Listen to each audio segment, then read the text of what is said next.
اعوذ باللہ من الشیطان الرجیم بسم اللہ الرحمن الرحیم اللہم صلی علی سیدنا محمد معدن الجود والکرم وآلہ وسلم۔ سامعین و ناظرین اکرام، السلام علیکم ورحمۃ اللہ وبرکاتہ۔ آج کا ہمارا موضوع یہ ہے کہ کامیابی کا راستہ کیا ہے۔ تو کامیابی کا راستہ بہت آسان ہے۔ سب سے پہلے تو میں نے آپ کو یہ بات بتائی تھی کہ انسان کی نجات اور کامیابی کا راستہ یا کامیابی کا طریقہ بہت زیادہ آسان اللہ تعالیٰ نے بنا دیا ہے۔ اور اگر آپ مجھ سے یہ پوچھیں کہ وہ راستہ کیا ہے تو میں آپ سے یہ کہوں گا کہ خواہشات نفس سے چھٹکارا اگر آپ حاصل کر لیں اور اپنے آپ کو اللہ کے حوالے کر دیں تو آپ کامیابی جو ہے پھر آپ کا مقدر بنے گی۔ دوسرے الفاظ میں اگر میں آپ کو یہ بتاؤں کہ اصل دین یہ ہے کہ آپ اپنی ہستی کو اللہ کے حوالے کر دیں، کیونکہ بیعت اسے کہتے ہیں کہ آپ مال و جان کا سودا کر لیتے ہیں، اللہ کے ہاتھ پہ بیچ دیتے ہیں۔ اب اللہ تعالیٰ کے ہاتھ پہ اگر آپ نے اپنے مال و جان کا سودا کر لیا تو اب لازمی یہ ہے کہ آپ کو اپنا آپ اللہ کے حوالے کرنا ہوگا۔ کیا مطلب؟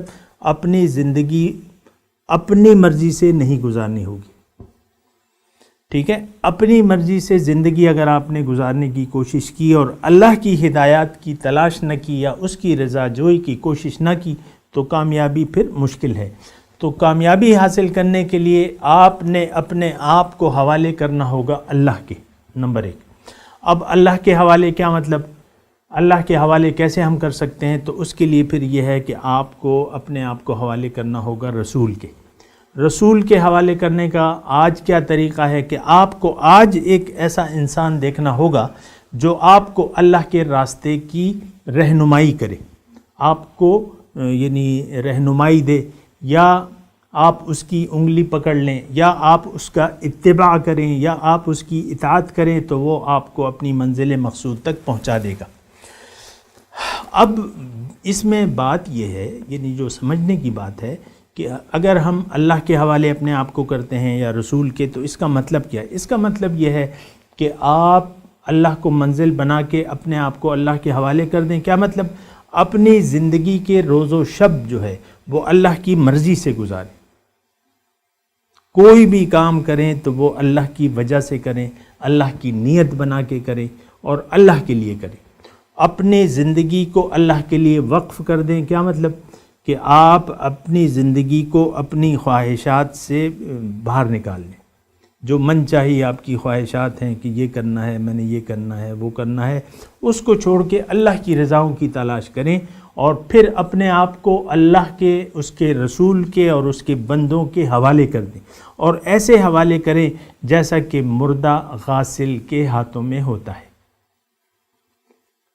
مردہ غاسل کے ہاتھوں میں۔ اب آپ دیکھیں مردے کو جب لٹا دیتے ہیں تو عموماً خواتین غسل دیتی ہیں اور مرد کو مرد دیتے ہیں، تو آپ دیکھیں کہ مردہ کہیں بھی یہ نہیں کہتا کہ بھئی وہ تم پہلے تو تم نے منہ میرا صاف کرنا تھا اور تم نے ٹانگیں صاف کرنی شروع کر دی۔ کبھی مردہ یہ کہتا ہے؟ بس وہ جس طرح کہتا ہے بس اسی طرح آپ کرتے جائیں، رب کی رضاؤں کی تلاش میں زندگی کو بیچ دیں۔ اور اللہ تعالیٰ ایسے لوگوں کو پسند کرتا ہے، اور اللہ تعالیٰ قرآن میں فرماتا ہے کہ وَمِنَ النَّاسِ مَن يَشْرِي نَفْسَهُ ابْتِغَاءَ مَرْضَاتِ اللَّهِ، لوگوں میں سے بعض لوگ ایسے ہیں جنہوں نے اپنے آپ کو اللہ کی رضاؤں کے لیے بیچ ڈالا ہے۔ وَاللَّهُ رَءُوفٌ بِالْعِبَادِ، اور اللہ تعالیٰ اپنے ایسے بندوں پر بہت زیادہ مہربان ہے۔ تو کوئی مشکل کی بات نہیں ہے، نہ کوئی پریشانی کی بات ہے۔ اپنی خواہشات کو روک کے اللہ کی مرضی کو اپنے اوپر حاوی کر لیں، اپنی خواہشات کو چھوڑ کے اللہ کی رضاؤں کے لیے زندگی گزر کریں۔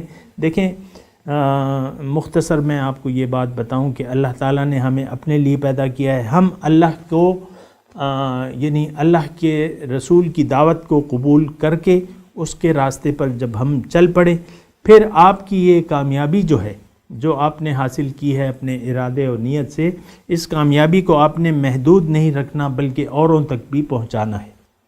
یعنی یہ جو دعوت کا کام جو ہے پھر آپ نے کرنا ہے، اپنے بھائی کو، اپنے بہن کو، اپنی جو بھی آپ کے قریبی تعلقات رکھنے والے ہیں اور جو بھی آپ سمجھیں کہ یہ میری بات سن لیں گے تو اس کو آپ نے بات سنانی ضرور ہے.